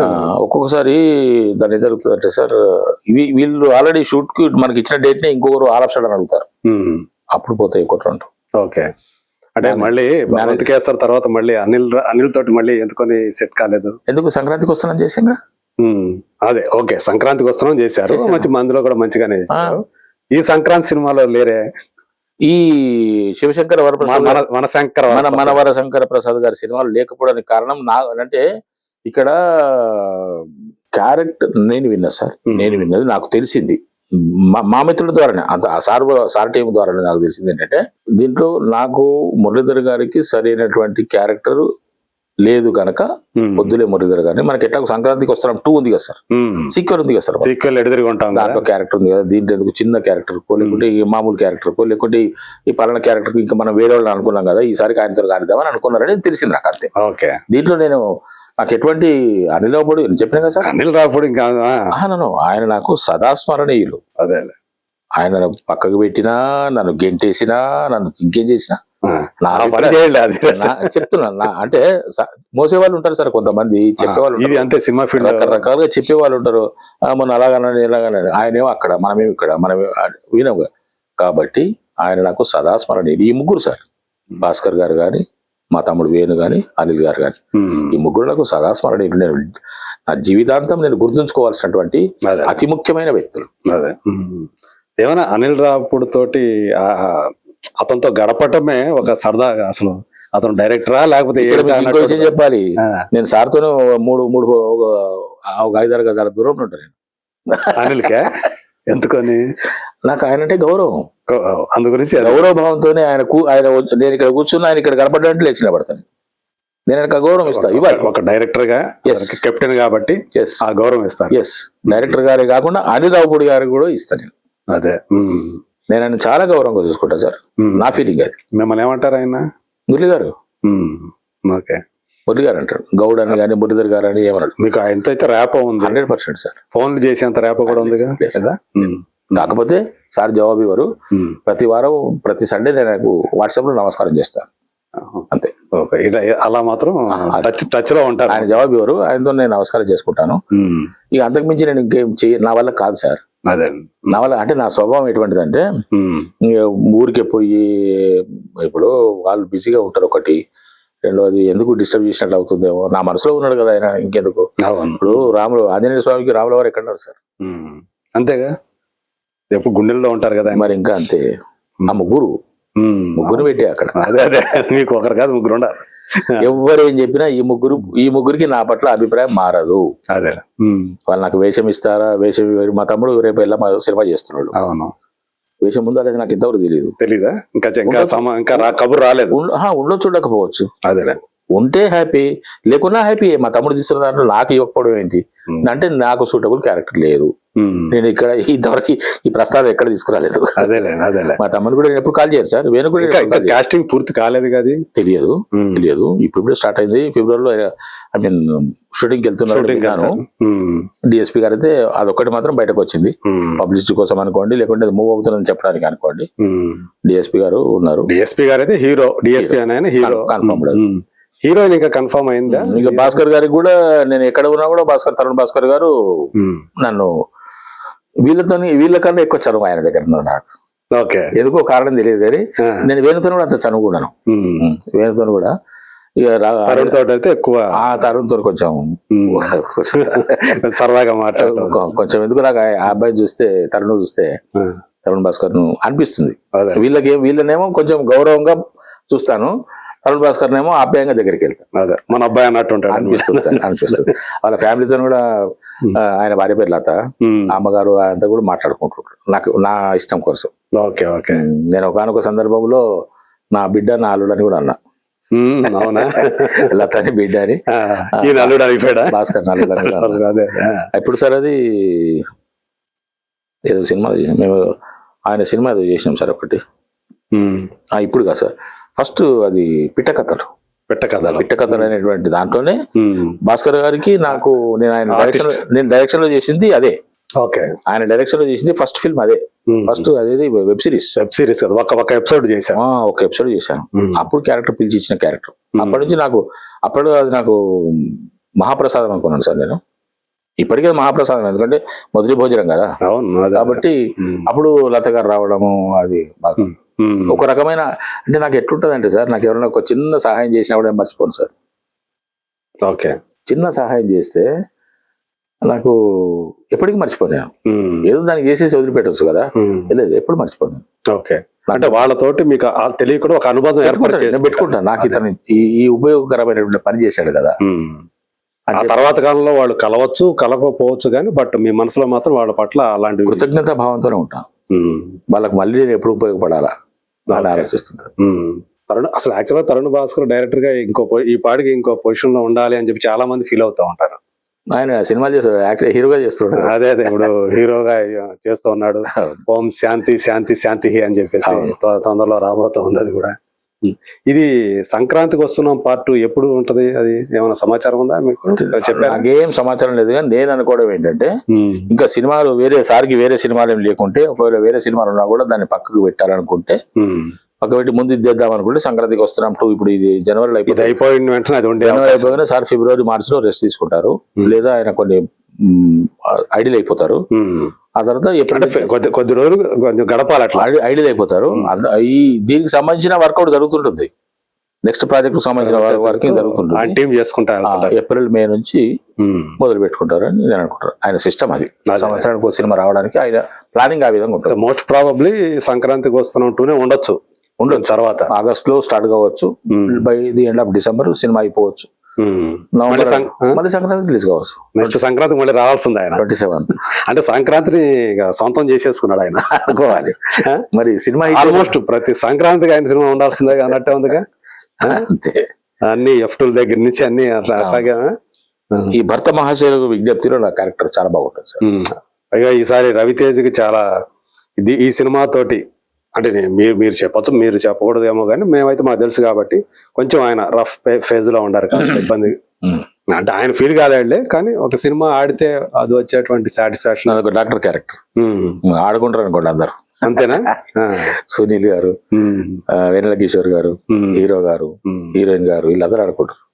అది ఇప్పుడు నిన్న కిషోర్ తిరుమల బర్త్డే కూడా కదా, ఆ సందర్భంగా ఒక బిట్వీన్ ది సీన్స్ ఒక వీడియో రిలీజ్ చేశారు, తనని శుభాకాంక్ష తెలియజేస్తూ. ఉండగా ఇవన్నీ కూడా అందరూ రవితేజ సహా అందరూ తెగ నవ్వుకుంటా ఉంటారు ఆ సీన్లు అంతా కూడా. అంటే ఫుల్ ఫ్లెడ్జ్డ్ కామెడీ సినిమా. అందుగురించి మళ్ళీ రవితేజ ఈ సినిమా తోటి గట్టి కంబ్యాక్ ఇస్తాడు అని ఎక్కువ నమ్ముతాం. మీ క్యారెక్టర్ ఎలా ఉంటుంది ఇందులో? నేను ఒక సైకియాట్రిస్ట్ సార్, డాక్టర్ ని ఇచ్చారుగా ఫస్ట్ లోనే, స్టార్టింగ్ టీజర్ లో. అంతే, అది కంటిన్యూ అవుతుంది. వాళ్ళ ప్రాబ్లం తో పాటు నన్ను కూడా ప్రాబ్లం లో పడేసేసి పడేసేసి నాతో ఆడుకుంటారు ఇక. అంటే రవితేజ్ తోటి మంచి సీన్లు ఉంటాయి మంచిగా. నా కాంబినేషన్ అంతా వాళ్ళే. సునీల్ గారు, అంటే వెన్నెల కిషోర్, ఇతను మన హీరో గారు, హీరోయిన్. ఓకే, హీరోయిన్లు ఇద్దరు ఉంటారు కదా? ఏ హీరోయిన్? ఇద్దరు ఉన్నారు. ఇద్దరు హీరోయిన్ తోటి ఉండవు ఈ సీన్లు. సో కొంచెం అటెన్షన్ పడేటువంటి సీన్లు చేశారు. డెఫినెట్ గా. ఓకే, అటెన్షనే కాదు, మీరు మంచి మార్కులు వేసే క్యారెక్టర్. ఓకే, అంటే ఇప్పుడు దాకా ఈ తరహా అంటే సైకియాట్రిస్ట్ అనేది చేయలేదు కదా సార్. ఇదే ఆయన ఇందులో కూడా మళ్ళీ ఆ వినోదం ఎక్కువ వినోదాత్మకమైనటువంటి అంతే అంతే సార్. సో మొత్తానికి ఈ సంక్రాంతికి మీరు కూడా నవ్వించబోతున్నారు జనాలందరినీ కూడా. అవును సార్. ఇంకేం చేస్తున్నారు? ఫంకీలో కూడా ఉన్నారుగా? ఫంకీలో ఉన్నాను సార్. అనుదీప్ ఇదంతా ఒక బ్యాచ్, తరుణ్ భాస్కర్ బ్యాచే కదా ఇదంతా. అనుదీప్ కూడా మన కావాలని పెట్టుకున్నాను నన్ను. అవునా? సరే ఉండని ఒక రెండు సీన్లలో ఉంటే సార్ ఉండని అని చెప్పేసి పెట్టుకున్న క్యారెక్టర్ అది. ఓకే. ఒకటే జస్ట్ ఒక 2 scenes లో ఉంటా అంతే. అంతే. హీరోతో ఉంటుందా లేకపోతే? హీరోతోనే, hero and heroine. Okay. Heroine తోనే. హీరో దాంట్లో director Vishwaksen director, cinema director దాంట్లో. ఆయనకు సినిమా డైరెక్షన్ చేయాలనే కోరిక అది. ఓకే. దానికోసం నా దగ్గరికి వస్తారు. దాంట్లో కూడా నేను డాక్టరే సార్. డాక్టర్ క్యారెక్టర్, ఫంకీలో డాక్టర్. ఓకే. ఓకే. అశోక్ గారి సినిమా కూడా చేస్తున్నా, వీసా అని. దాని పేరు visa, VISA visa. Comrade Kalyan అని శ్రీ విష్ణు హీరో గారు, కోన వెంకట్ గారి సినిమా, అదొకటి చేస్తున్నాను. ఓ సుకుమారి అని తిరువీర్ ఐశ్వర్య రాజేష్ హీరోయిన్లు, ఉమా మహేశ్వరరెడ్డి గారు ప్రొడ్యూసర్ తీస్తున్నాడు. అది ఈ మధ్య ఓపెన్ షూటింగ్ స్టార్ట్ అయింది. 50% అయింది. ఓకే. 50% అయింది. నేను రెడీ అని నక్కి త్రినాథరావు గారి సినిమా ఒకటి చేస్తున్నాను సార్. ఆయన ప్రొడ్యూసరా డైరెక్టరా? డైరెక్టర్ గానే. ఓకే. ఎన్ని ఉండే అయితే ఈ లెక్కన సెట్స్ మీద ఒక 5 సినిమాలు ఉన్నాయి సార్. ఓకే. రిలీజ్ కు అంటే ఎప్పుడవుతో తెలియదు కానీ ఒక 10 సినిమాలు రిలీజ్ కు రెడీగా ఉన్నాయి. అవి కాకుండా 5 సినిమాలు చేస్తున్నారు, సెట్స్ లో ఉన్నాయి. అంటే ఇవి ఆల్మోస్ట్ కంప్లీట్ అయ్యే దశకు వచ్చినాయి సార్. ఓకే. అంటే 2026లో నా సినిమాల్లోనే కనిపిస్తాయి సార్. ఉంటాయి సార్. అన్ని కరెక్ట్ రిలీజ్ అయితే ఆ సినిమాలు బాగానే వస్తాయి. అదే. సో ఇప్పుడు మామూలుగా సినిమా రంగం మీరు అన్నారు ఇప్పుడు, అంటే సినిమా నటుడు కావటం ఒక అదృష్టం లాంటిది అని చెప్పేసి కొంతమంది అంటే మీరు చూస్తూనే ఉంటారు, ఇబ్బంది పడతా ఉంటారు. సరైనటువంటి ప్లానింగ్ లేకనో ఒక సినిమాలో మంచి క్యారెక్టర్లు చేస్తారు, చాలా సడన్ వేరే సినిమాలో ఒక చిన్న పాత్రలు చేస్తుంటారు, ఇబ్బంది పడుతూ ఉంటారు. వాళ్ళకి ఇచ్చేటువంటి మర్యాదల్లో కూడా తేడాలు కనిపిస్తూ ఉంటాయి. ఇలాంటి ఒక సెటప్ మనకి సినిమా ఇండస్ట్రీలో కనిపిస్తూ ఉంటుంది కదా, మీకేమనిపిస్తుంటుంది? ఇంకా సెట్స్ మీదకి వెళ్ళిన తర్వాత ఇవన్నీ కూడా కృత్రిమమైనటువంటి అనుబంధాలే అనేటువంటి ఫీలింగ్ అది ఉంటుందా, లేకపోతే మీరు అందట? అది 100% అంతే సార్. ఇంకా దానికి వేరే పర్యాయ పదమే లేదంటే అన్ని కృత్రిమమే, అన్ని కృత్రిమమే. ఆ రోజుకి అంతే, ఆ పూటకి ఆ క్షణానికే అంతే. ప్యాకప్ అయిందంటే నేను పలకరించేవాడు ఉన్నాడు. ఎవరి లోకం ప్యాకప్ అంటే చాలు. ముగ్గురం కలిసి మాట్లాడుకుంటున్నాం అనుకోండి, అక్కడ నుంచి ప్యాకప్ అని అనుకోండి, ఎవరి కూడా లేచిపోతారు. సరే పోయి కర్దం తీయని కూడా అనుకోరు. ఉంటుందా? హడావుడి అట్టే ఉంటది. అవసరమైనాకే సార్, మనం చెప్పకూడదు లేదో కానీ ఇప్పుడు ఈ మధ్య ఏమైతుంది, కొన్ని మాటలు మనం మాట్లాడితే అవి ఏటేటో పోతున్నాయి, ఏమేమి అవుతున్నాయి, దానికి ఎందుకు ఏ చిన్న మాట మాట్లాడడం దాన్ని హైలైట్ చేస్తున్నారు. సో ఎలా ఉంది మీ లైఫ్? అంటే మీ రియల్ లైఫ్ కి ఈ రియల్ లైఫ్ కి మధ్య ఆ సమన్వయం అనేది కుదురుతుందా? బాగానే చేసుకుంటూ వెళ్తూ ఉన్నారు? ఏం లేదు సార్, నా దగ్గర గందరగోళం ఉండదు సార్. ఫస్ట్ ఆఫ్ ఆల్ ఎంత పెద్ద టాస్క్ ఉన్నా కూడా గందరగోళం అనేది ఉండదు. నేను సాగ్రిగేషన్ చేసుకుంటా ఎప్పటికప్పుడు, ఎక్కడికక్కడ ఏ పని ఎప్పుడు ఎట్లా అన్నదే చూసుకుంటా. అందుకే ఇప్పుడు మేనేజర్ గా లేకుండా నేను నడిపించుకుంటున్నాను అంటే నా మీద నాకు ఎంత కాన్ఫిడెన్స్ ఉండాలి, నేను ఏ విధంగా అడ్జస్ట్ చేసుకోవాలి అంటే మా అబ్బాయికి ఇచ్చాను. కానీ ఎందుకని మామూలుగా అయితే ఇప్పుడు మీ స్థాయికి వచ్చేసిన వాళ్ళందరూ కూడా మేనేజర్ని వాళ్ళు మెయింటైన్ చేస్తూ ఉంటారు, మీరు ఎందుకని చేయట్లేదు? ఉన్నాడు ఒక మేనేజర్, మీ అబ్బాయి కాకుండా మీ అబ్బాయికి ఎందుకు అప్ప చెప్పాల్సిన పరిస్థితి వచ్చింది అంటున్నా? ఎవరో ఒక మేనేజర్ కావాలి కదా సార్ నాకు. అబ్బాయి ఖాళీగా ఉన్నాడు, అబ్బాయి ఇంట్రెస్ట్ చూపించాడు. మీ అబ్బాయి చెప్పాడు, నాన్న నాకు ఏదైనా పని కల్పించండి మీరు అని అన్నాడు ఆయన. కానీ మీ అబ్బాయి రాకముందు, మీ అబ్బాయిని తీసుకోకముందు మొదటి నుంచి మీ అబ్బాయి ఉన్నాడా, లేకపోతే మొదట్లో వేరే ఉన్నాడు? మా ఖాన్ గారు ఉన్నారు. ఖాన్ గారు నాకు డీజేటీల నుంచి ఖాన్ గారే ఉన్నారు. ఇంకా ఈ మధ్య అదే ఇంతకు ముందు చెప్పాను కదా, నా మిస్సెస్ దానివల్ల అబ్బాయి వచ్చి ఇక్కడ ఉంటున్నాడు. ఓకే. ఇక్కడ ఉండి మరి అతను ఇక్కడ ఉన్నప్పుడు ఖాళీగా ఉంటున్నాడు కదా, అందువల్ల నాన్న అంటే సరే మేనేజర్ చూసుకోమని చెప్పి డీటెయిల్ చూసుకుంటున్నాను. ఇప్పుడే ప్రవేశం. ఇప్పుడు మీరు పక్క ఉద్యోగం చూసుకుంటానే, ఈ ప్రవృత్తిని చూసుకుంటానే రిటైర్ అయ్యారు, ఉద్యోగం రిటైర్ అయ్యారు, కానీ పని నుంచి రిటైర్ కాలేదుగా. ఇది కూడా ఒక పెద్ద పనే కదా, పెద్ద పని. సో ఈ పనికి అలాగే మీ మిస్సెస్ గారు ఆమె ఆరోగ్యం కొంచెం ఇదిగా ఉంటుందని చెప్పారు కాబట్టి దీనికి సమన్వయం కుదురుతుందా? ఇబ్బంది ఏమైనా పడట్లేదు కదా మీరు? అప్పుడు ఉంటుంది, ప్రాబ్లం. ఆమె ఎలా సహకరిస్తున్నారా? ఆమె మీకు సపోర్ట్ చేస్తున్నారా? ఆమె బానే, మీ మిస్సెస్ సో అంటే మీ ఆరోగ్యం కాపాడుకోవటం ఇప్పుడు అన్నిటికంటే ముఖ్యం కదా. నేను అది కూడా కేర్ చేయట్లేదు సార్. కేర్ చేయట్లేదు అంటే ఇన్ ద సెన్స్, ఇంతకుముందు ఎలా ఉన్నానో ఇప్పుడు కూడా అలాగే ఉంటున్నాను. నాకు ప్రత్యేకమైనటువంటి అలవాట్లు ఏమి లేవు. ప్రత్యేకమైన అలవాట్లు కాబట్టి ఇప్పుడు కూడా చాలా మందికి ఉండేటువంటి అలవాట్లు ఉండలేవు అంట. కొంతమంది వ్యసనాలు ఉంటాయి, వ్యసనము అలవాట్లు, కొంతమందికి రకరకాల వ్యాపకాలు. వీటికి కూడా నేను మొదటి నుంచి కూడా అంటే నేను కొంచెం సెల్ఫ్ కంట్రోల్డ్ సార్. అందుకే నా వాయిస్ కొంచెం గట్టిగా వస్తుంది, ఎదుటి వాళ్ళకి కమాండ్ చేసినట్టు అనిపిస్తుంది. ఎందుకంటే దాంట్లో ట్రూత్ ఉంటుంది కాబట్టి. అని నేను అనుకుంటున్నాను. నాకు చాలా మంది దగ్గర, నాకు చాలా మంది దూరంగా ఉంటారు సార్. ఎవరి దగ్గరికి రాను నా దగ్గరికి. లేకపోతే మీరు పనిచేసినటువంటి డిపార్ట్మెంట్ లో ఆ వృత్తి వల్ల ఎలక్ట్రిసిటీ బోర్డు లో కరెంట్ ఆఫీసు అంటాం కదా, అడ్మినిస్ట్రేషన్ లో పనిచేశారు సార్. అడ్మినిస్ట్రేషన్ లో పనిచేశారు. అడ్మినిస్ట్రేషన్ లో పనిచేయడం వల్ల ఈ మెమోలు, షోకాజ్ నోటీసులు, సస్పెన్షన్లు, ఈ ఇంక్రిమెంట్లు, లీవులు, శాంక్షన్లు, ఇవన్నిటి మీద కొంచెం నాకు బాగా కొంచెం పూర్తిగా 100% పట్టున్నది. దాని వల్ల కూడా నేనేమంటానంటే సార్, ఎవరైనా సరే, ఏ ఉద్యోగి అయినా సరే, ఏ డిపార్ట్మెంట్ అయినా సరే, నిజంగానే వాళ్ళకు ఒక సూచన చేయొచ్చు ఇక్కడ. ఇప్పుడు నేను సందర్భాన్ని బట్టి ఏ ఎంప్లాయీ అయినా సరే, ఏ డిపార్ట్మెంట్ లో చేరినా సరే, ఫస్ట్ ఆఫ్ ఆల్ అతను అడ్మినిస్ట్రేషన్ సెక్షన్ లో పనిచేయాలి ఇనిషియల్ గా, from the date of joining, at least for 1 year చేస్తే దాంట్లో ఏమేమి చేయకూడదు అనేది మనం తెలుసుకుంటాం. ఓకే, తప్పులు మనం అందరి తప్పులు మనం అక్కడ చేసేది. ఓహో, ఈ తప్పులు చేయకూడదు అని చెప్పేసి తెలుసుకుంటారు. కాబట్టి ఆ 1 year తర్వాత అతను మళ్ళీ మామూలు జనరల్ పోస్ట్ లోకి వెళ్ళిపోతే అతనికి ఎప్పుడు ఈ మైండ్ లో ఉండి ఉంటుంది. ఓకే, కాబట్టి ముందు ఏం చేయాలి, ఏం చేయకూడదు అనేటువంటి విషయం సిన్సియర్గా డ్యూటీని డిశ్చార్జ్ చేయాలని అనుకునే వాళ్ళకి ఈ సూత్రం వర్తిస్తుంది సార్. ఓకే, అడ్మినిస్ట్రేషన్ లో పనిచేయాలి. మీరు అలా administration what not to do అన్నది అర్థమవుతుంది. లేదు సార్, నేను ఫస్ట్ నన్ను వేరే బిల్లింగ్ సెక్షన్ కి ఇచ్చారు. బిల్లింగ్ సెక్షన్ కి ఇచ్చిన తర్వాత నా నడవడిక చూసా, లేకపోతే నా అలవాట్లు చూసా, లేకుంటే నేను వివరించే విధానం చూసా, కానీ ఇతను అడ్మినిస్ట్రేషన్ ఉంటే బాగుంటుంది కదా అని చెప్పేసి అనుకొని చాలా కష్టం మీద నన్ను ట్రాన్స్ఫర్ చేసి ఆ సీట్ లో కూర్చోబెట్టారు. అంటే మీరు జనాల్ని డీల్ చేసే ఆ బిల్డింగ్ సెక్షన్ విధానం చూసి అనుకుంటా సార్. ఒక 2 మిత్రులు వెంటబడి మరి, 2-3 మిత్రులు వెంటబడి మరి మా హెడ్ ఆఫీస్ కి వెళ్ళి పైరవీలు చేసి వాళ్ళే. నేను ఏనాడు ఒక రోజు కూడా అప్పుడు వనపర్తిలో ఉన్నాను. నేను హైదరాబాద్కి ఏనాడు ఒక్కనాడు రాలేదు. ఓకే, వాళ్ళే పాపం 2-3 సార్లు వచ్చేసి తిరిగి మా ఇక్కడ లోకల్ లీడర్లను, హైదరాబాద్ లో పెద్ద లీడర్లను కలుసుకొని, అరే వాడి గురించి మీరెందుకురా, వాడు బాగుండదు, వాడు అపాయింట్ 2 సంవత్సరాలు కలిసి అప్పుడే మీరు అడ్మినిస్ట్రేషన్ ఇద్దామంటే అటువంటి తోడు ఉన్నాడు వాడు అని చెప్పేసి అన్నారు.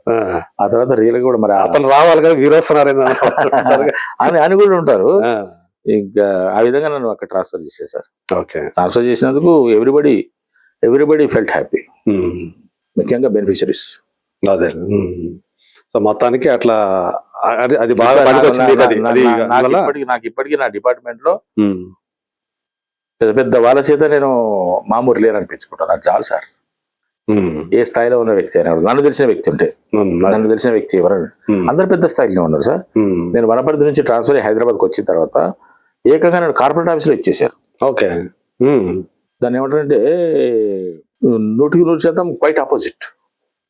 అక్కడ ఆఫీసులో పనిచేసిన తీరుకి, అక్కడ ఆఫీసు వాతావరణానికి, ఇక్కడ కార్పొరేట్ ఆఫీస్లో నేను వచ్చిన ప్లేస్కి అసలు నా కాళ్ళు వణికినాయి. First of all I on the date of joining ఆఫీసులోకి వెళ్ళి, పెద్ద ఆఫీస్, మరి కార్పొరేట్ ఆఫీస్ విన్నా. కార్పొరేట్ ఆఫీస్ అని ఇంకా గమ్మత్ ఏంటంటే, కార్పొరేట్ ఆఫీస్ అని విన్నానే తప్ప ఆఫీస్ ఏనాడు చూడలేదు. ఓకే, హైదరాబాద్ వచ్చే అవసరం మాకు లేదు కదా సార్. వనపర్తిలో ఉండేవాళ్ళం, అక్కడే ఇచ్చేవాళ్ళం. మాకు ఏదైనా అవసరం కూడా లోకల్ లీడర్స్ చెప్పుకునేవాళ్ళం. నేను అటువంటి అవసరాన్ని కూడా తెచ్చుకునేవాడిని కాదు. నాకు నేను ఎవరి సాయం కోరేవాడిని కాదు సార్. ఫస్ట్ ఆఫ్ ఆల్ నేను అట్లా ఉండేవాడిని. మామూలు కరెంట్ ఎలక్ట్రిసిటీ బోర్డు అంటేనే ఎక్కువగా రాజకీయ నాయకులతోటి, వాళ్ళ పైరవీలతోటి కానివ్వండి, వాళ్ళ రికమెండేషన్స్ తో కానివ్వండి, ఖచ్చితంగా సంబంధం ఉంటది. వాళ్ళకి కావాల్సిన పనులు చేయించుకోవడానికి వాళ్ళ రాకపోకలు ఖచ్చితంగా ఉంటాయి కదా. అది ఎమ్మెల్యేల దాకా అది ఇంజనీరింగ్ సెక్షన్ వాళ్ళకు ఉంటుంది సార్. మాది అకౌంట్స్ వింగ్. ఓకే, మేము కరెంట్ బిల్లు రాసి కరెంట్ బిల్లు వసూలు చేసుకునే వాళ్ళం. ఓకే, అంతే. బిల్లింగ్ చేయడము, వీళ్ళు రీడింగ్ ఇచ్చి పంపిస్తారు. అంటే ఆపరేషన్స్ లో ఉండే వాళ్ళకైతే అదంతా ఉంటుంది. అది అవసరం కూడా. ఆ లౌక్యము, ఆ చదువు, ఆ చతురత ఉండాలి వాళ్ళకి. మాకు అది అవసరం. మేము గొంగళ్ళం. ఓకే, అట్లా ఇక్కడికి వచ్చిన తర్వాత నేను బాగా రాణించాను సార్. ఇక్కడ ఇమీడియట్ గా ఒక 3-4 months లోపల నేను సెట్ అయిపోయాయి ఇక్కడ. ఓకే, 3-4 months లో సెట్ అయిపోయి ఇక్కడ దాదాపు 9 years పనిచేశాను సార్. 9 years పనిచేసి రిటైర్ అయ్యాను. ఇక్కడే రిటైర్ అయ్యారు కదా, హైదరాబాద్ లో రిటైర్ ఇంటి కాంపౌండ్, అందుకే నేను ఖైరతాబాద్ లోనే ఉంటాను. ఓకే. ఆఫీస్ దగ్గర ఉంటుందని ఇల్లు తీసుకున్నాను, అక్కడే ఉండిపోతున్నాను ఇప్పుడు కూడా అక్కడే. ఓకే. లాస్ట్ మింటి కాంపౌండ్ దగ్గరే. ఏ ఆఫీసులో నేను ఇంటర్వ్యూ ఇచ్చి 1984 లో ఏ ఆఫీస్ నుంచి నేను అపాయింట్మెంట్ ఆర్డర్ తీసుకున్నాను అదే ఆఫీస్ లో రిటైర్ అయ్యాను. ఓకే. ఫస్ట్ మీకు జరిగింది ఇంటర్వ్యూ జరిగింది, అపాయింట్మెంట్ ఆర్డర్ అంతా అక్కడే. అక్కడ మళ్ళీ రిటైర్మెంట్ కూడా నేను అక్కడికి వచ్చాను. ఓకే. అంటే ఒక ఫుల్ సర్కిల్ అయింది అనమాట. అంటే ఆఫీస్ యొక్క వాతావరణం మారింది. ప్లేస్ అప్పుడు సర్కిల్ ఆఫీస్ ఉండేది ఆఫీస్ లో, ఆ ప్లేస్ లో దాన్ని డిస్మాంటల్ చేసేసి కార్పొరేట్ ఆఫీస్ కట్టారుగా మళ్ళీ అదే ప్లేస్ లో రిటైర్ అయ్యాను. ఏదేమైనా అదే అంటే మీరు అక్కడ మొదలు పెట్టారు, మళ్ళీ అంతా తిరిగి మళ్ళీ చివరికి పోయి అక్కడే చేరుకొని అక్కడే రిటైర్ అయ్యాను. సో అట్లా ఇక్కడ మీకు కలిసి వచ్చింది. ఒక రకంగా చెప్పాలంటే సినిమా ఇండస్ట్రీలోకి రావడానికి, టీవీలోకి రావడానికి హైదరాబాద్ లో ఉండటం కూడా బేస్ అయింది. అదే. సో ఇప్పుడైతే మీరు అన్ని రకాల పాత్రలు చెయ్యాలి అంటే ఏదన్నా పర్టికులర్ గా ఈ సినిమాలు చూస్తాం, ఎన్నో సినిమాలు చేసి ఉంటారు, ఈ టైప్ క్యారెక్టర్ నేను చేయగలుగుతాను కదా, నేను చేస్తాను కదా, బాగా వస్తే బాగుంటది అని అనిపించినవి ఏమైనా ఉంటాయా? ఏం లేదు సార్, ఇదంతే ఏ క్యారెక్టర్ అయినా సెట్ చేస్తాను నేను, ఫలానాని కాదు, ఈ టైపు ఆ టైప్ అని కాదు. చూస్తారా మీరు సినిమాలు? తక్కువ. నేను పాత సినిమా అంటే సినిమాలు చూసేది అప్పుడు చూసి, నాకు ప్రైర్ టు 1975 నా గ్రాడ్యుయేషన్ 1974 లో అయ్యింది. అంతకుముందు చూసిన సినిమాలు జ్ఞాపకం అనేది తప్ప ఆ తర్వాత నేను సినిమాలు చూసేది కూడా తక్కువ సార్.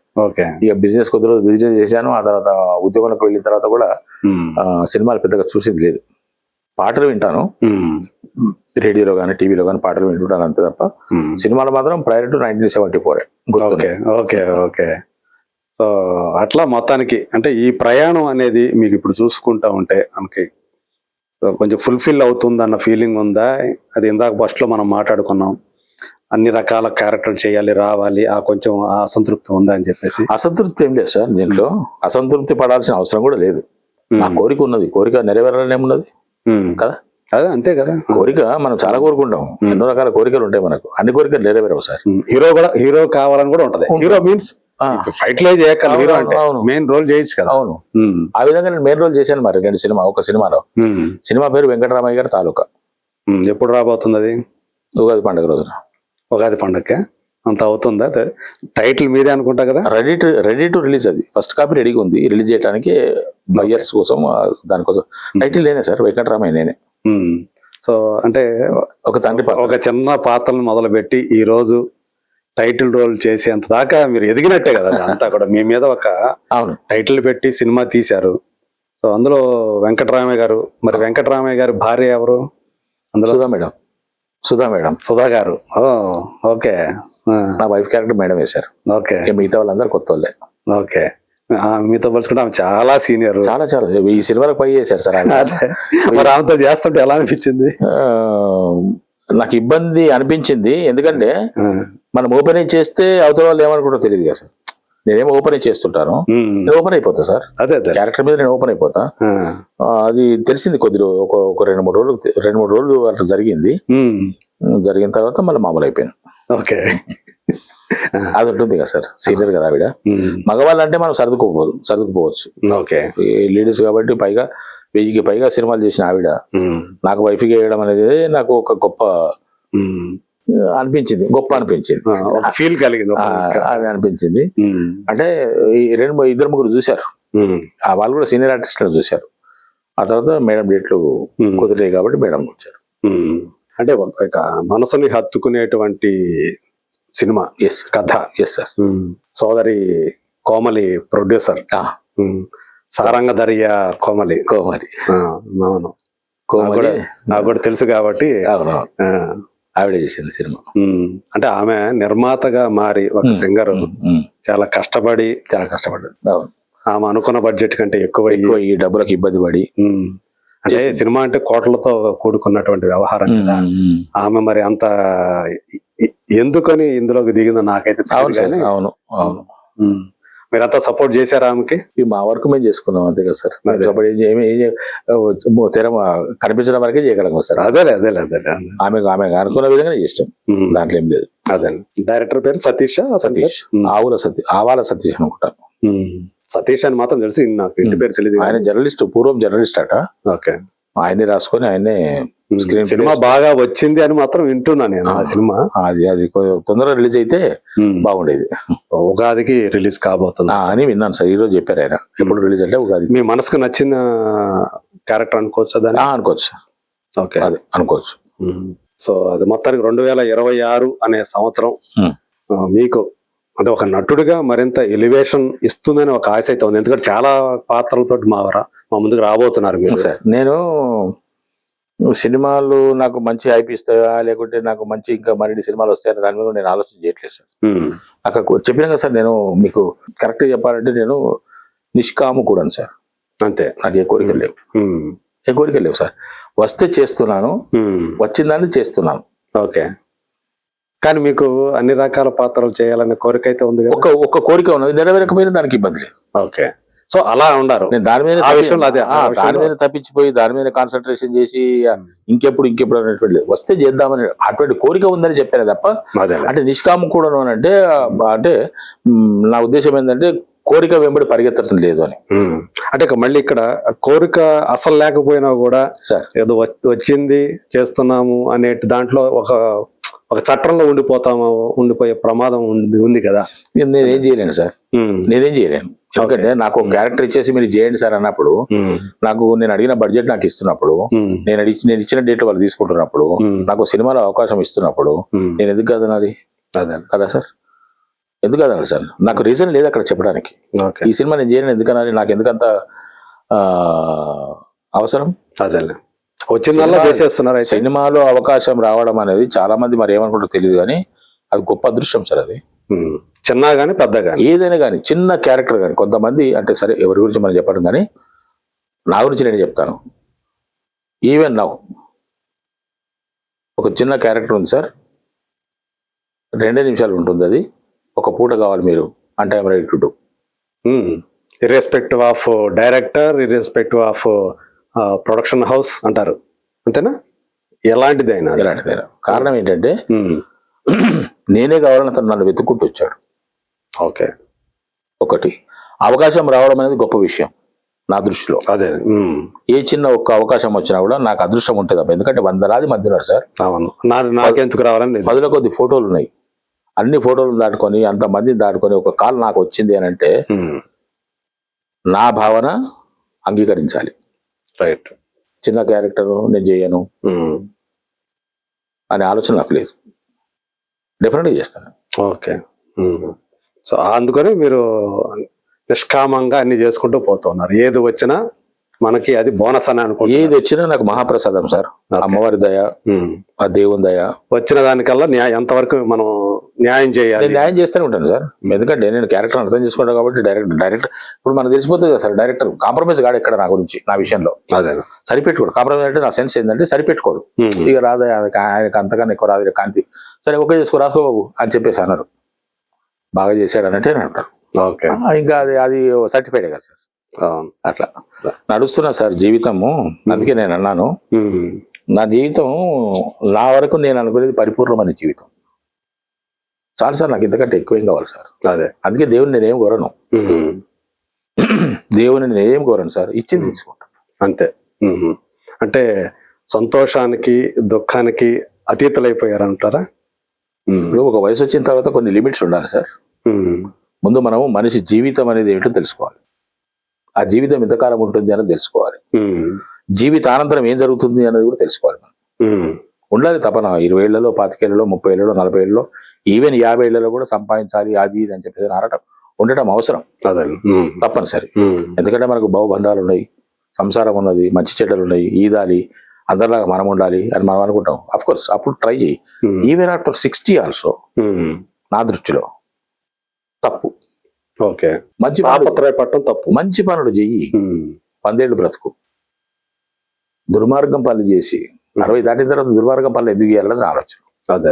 మంచి పనులు చెయ్యి, సమాజానికి ఉపయోగపడే పని చేయి, కుటుంబానికి ఉపయోగపడే పని చేయి, మిగతా వాళ్ళకు ఉపయోగపడే పనులు చేయి, వెల్ అండ్ గుడ్. ఓకే, దుర్మార్గం పనులు చేయడం ఎందుకు సార్? 60 ఏళ్ళు దాటిన తర్వాత 70 ఏళ్ళు దాటిన తర్వాత దేనికోసం, ఎందుకోసం? అదే అన్ని సంవత్సరాలు బ్రతికిన మనిషికి తెలీదా ఇంకో ఏడాదికో 6 నెలలకో సంవత్సరానికో 2 నెలలకు 3 నెలలకు పోయినప్పుడు మనం వెంట ఎదురాదని తెలీదా? ఎందుకు సార్ అన్నది నా ఆలోచన. నేను ఆ విధంగా ఉంటా. ఇది ఎవరి గురించో చెప్పడం కాదు, అదే నేను అనుకుంటాను. మీకు మీరు పెట్టుకున్నటువంటి సూత్రాలు కొన్ని నిబంధనలు. నేను సెల్ఫ్ కంట్రోల్ గా ఉంటా సార్, చాలా సెల్ఫ్ కంట్రోల్. ఇప్పుడు డిసిప్లిన్ తో బ్రతకాలి సార్ మనిషి. ఇప్పుడు డిసిప్లిన్ తో బ్రతకమని ఎవరికి మనం చెప్పే పరిస్థితి లేదు. కాబట్టి నాకు నేనే డిసిప్లిన్డ్ గా ఉంటాను, నాకు నేనే సెల్ఫ్ కంట్రోల్డ్ గా ఉంటాను, నాకు నేనే పనిష్మెంట్ కూడా ఇచ్చుకుంటాను. ఓకే, మీ దగ్గర మీరు 12 గంటలకు రమ్మన్నారు ఫర్ ఎగ్జాంపుల్, నేను 12:30 నేను చాలా వాల్యూ ఇస్తాను సార్. టైంకి వాల్యూ ఇస్తా, పనికి వాల్యూ ఇస్తా, డబ్బుకు వాల్యూ ఇస్తా. ఈ మూడు నాకు చాలా ఇంపార్టెంట్ సార్. అదే అంటే ఈ మూడింటికి విలువ ఇచ్చేవాళ్ళు ఇంకా జీవితం గురించి ఇక ఏమి ఇచ్చేయక్కర్లేక. మీరు 12 గంటలకు నన్ను రమ్మంటే 3 రోజుల క్రితం మీరు మనం కాంటాక్ట్ లోకి వచ్చి నిన్న ఒకసారి మళ్ళీ మనం ఒకసారి మాట్లాడుకొని గుర్తు చేసుకొని పొద్దునే మళ్ళీ మాట్లాడుకొని 12 గంటలకు రమ్మంటే 12:30కు వస్తే నాకు వణుకు పుడుతుంది నాకు. ఓకే, అంటే ఆ సమయ పాలన తప్పు చేస్తున్నాను నేను.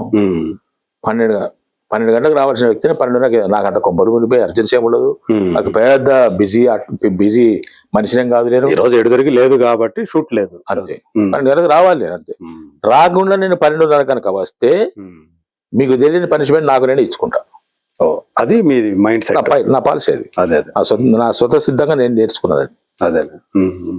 సో ఇలా ఒకళ్ళ మీరు అన్నట్టు ఆ సెల్ఫ్ కంట్రోల్ అనేది ఉంటే సినిమా రంగంలో రాణించడం ఇంకా సులువు అవుతుందేమో. ఎందుకంటే ఆకర్షణ అలాంటి వాళ్ళకి వారికి రాకపోవచ్చు, వారికి రాకపోవచ్చు.